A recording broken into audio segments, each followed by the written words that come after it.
প্রেপমেড থেকে আমি তোমার ডাক্তার দিদি। আমার ডাক্তার হওয়ার জার্নি এবং তোমাদের জার্নির মধ্যে একটা মেজর ডিফারেন্স আছে। কি জানো তো সেটা? প্রেপমেডের এই আইবিকিউ বুকটা। This book can really make all the differences for your NEET journey. কি আছে এই বইটায়?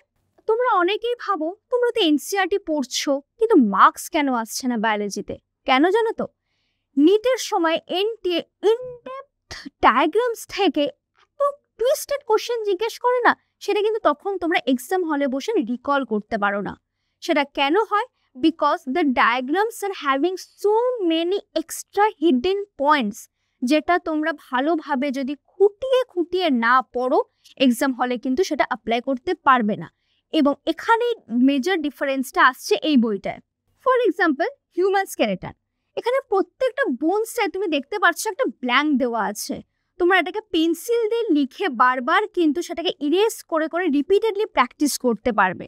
তারপরে যদি আমরা আসি ফটোসিনথেসিসের ক্ষেত্রে, বা even every chapters from the cell হোক বা সেল স্ট্রাকচার্স হোক, ফ্রম দ্য ককরোচ থেকে তো প্রত্যেকটা পার্টস থেকে আমাদের কিন্তু নিটের সময় কোশ্চেন আসার হাই প্রবাবিলিটি থাকে, কিন্তু এক্সামের সময় আমাদের মনে থাকে না।